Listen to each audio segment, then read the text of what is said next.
Tem dois calendários em Israel, não sei se você sabe disso, o civil e o religioso. O calendário civil começa agora, 7 de setembro. O calendário religioso começa em abril. Então, quando você lê o livro de Gênesis e vê uma data, é o calendário civil, baseado no nascimento do homem, desde Adão. Nossa. Quando você lê Êxodo, o 7º mês do calendário do Êxodo é o primeiro mês do calendário civil. Aí você fica doido. Aí um teólogo está lendo, é bom ele saber isso, porque senão ele vai falar besteira. Porque ele não vai entender, porque aqui no Êxodo está trabalhando com o calendário a partir do povo saído do Egito. Quando eles saíram do Egito, eles começaram um novo calendário. É igual você aceitou Jesus, você tem o calendário baseado no seu nascimento, sua certidão, e você tem o calendário baseado no dia que você aceitou Jesus. Eles têm isso lá. E isso é oficial. Que é agora que você falou que está completando 5.700... 782. É da saída do Egito. Esse é desde Adão. De Adão. E a saída do Egito é depois, onde começa esse novo calendário. Só que não tem isso explícito. Se você colocar no Google lá, calendário religioso civil, vai aparecer os dois. Só que, como as pessoas não sabem disso, você vai ler, por exemplo, o dia que a Arca de Noé ela parou no Monte Ararat. Se eu pegar esse calendário civil e juntar ele com o calendário religioso, é o mesmo dia da Páscoa. Até uma dica para os teólogos de plantão, só estudar, vai lá. Você vai pegar o mês, lá certinho, não dá trabalho não. Você pega lá o dia tal, dia 17 do primeiro mês, do tal, a Arca de Noé parou no Monte Ararat.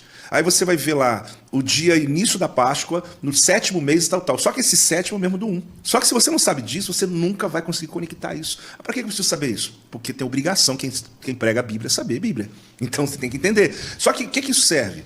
Imagina, eu saber que o dia que a Arca de Noé parou, 4.000 anos antes, Deus já estava falando da Páscoa. Não da Páscoa aqui do Êxodo, mas da Páscoa de Cristo. Uhum. E que no dia 17 aponta para o terceiro dia, quando Jesus ressuscitou. E que a palavra ará é maldição, e ararat é maldição invertida, em hebraico. Então você saber que ali Deus já estava declarando lá na frente. Aí você fala em coincidência, não tem coincidência.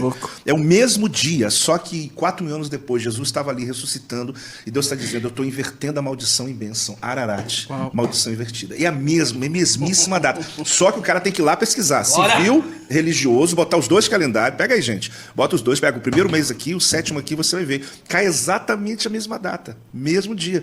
Como que Deus desenha isso para nós? São códigos. São códigos. Como você vai saber isso? Cultura hebraica. Então vamos lá, gente. Tem no livro? Nunca vi. Isso eu ouço pessoas me falando. Depois sim que eu fui pesquisar.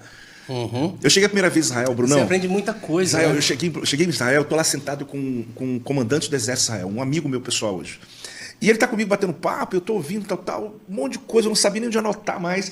Dia a dia dele. Aí ele falou assim, porque os 5 gigantes que Davi foi derrubar? Eu falei, 5 gigantes? Você não era só um? 5 gigantes? Eu falei, na escola dominical, nunca vi. Aí eu falei, que 5 gigantes? Ele falou, abre a Bíblia em 2 Samuel. Ele falou, tá aí, o cara que tinha 6 dedos, o cara não sei o quê, tal, os outros 4 aí. Eu falei, e aí?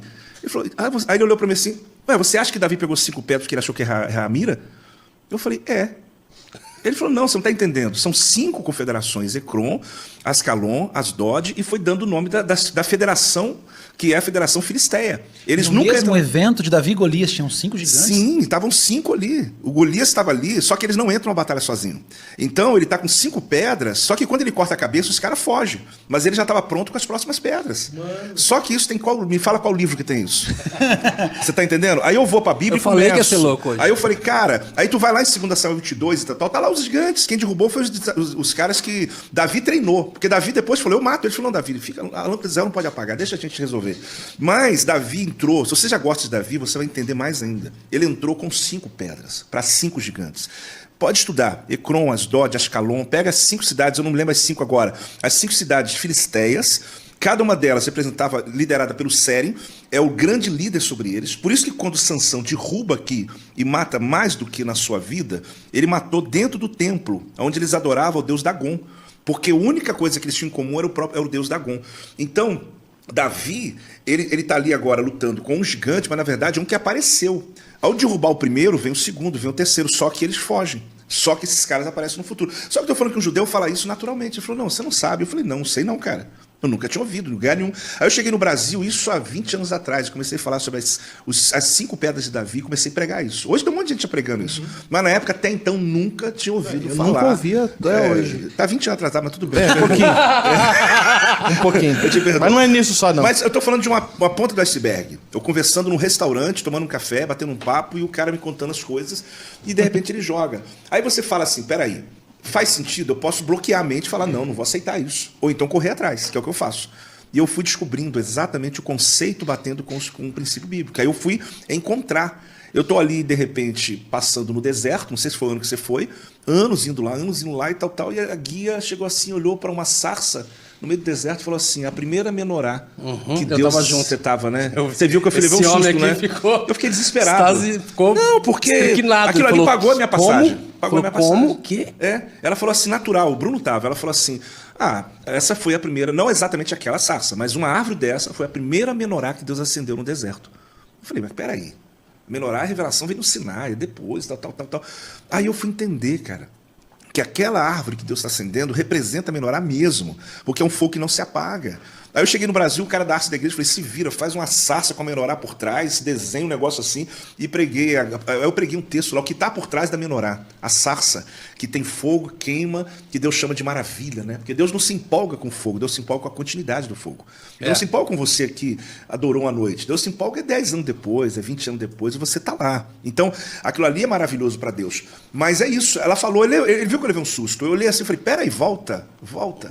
Uma senhorinha lendo texto hebraico. Tá lá. Eu tô lá perto do onde Gideão fez aquele projeto de molha lã, enxuga lã e tal, aquele processo lá. Tô lembrando, esquecendo o nome da fonte. Fonte de Airode. É isso aí. Aí ela fala assim, não, porque quando Sansão pegou, quando ele pegou o manto dele e colocou no meio, aí eu falei, peraí, manto? Sansão ou novelo. Gideão? Gideão, perdão. Uhum. Gideão, obrigado por me corrigir. Gideão vai e pega e coloca o manto. Eu falei, não, peraí, é novelo. Novelo de lã. Novelo de lã lembra da minha avó, da minha mãe, que negócio. Ela falou, não, manto. Ele pega o manto. Aí eu falei, mas faz sentido. Porque quem vai andar com novelo, não sei de quê? Ele pega o manto e coloca assim, molha esse manto aqui. E o manto é o ministério dele. Então ele está dizendo, molha eu primeiro, molha a mim primeiro, me dá uma visão. Depois que molhou, ele falou, Senhor, agora molha em volta. Ou seja, porque eu já tenho a visão, agora o meu problema é quem está à minha volta. Como é que eles vão ver o que eu não estou vendo? Não é só uma prova em si, Não é, física.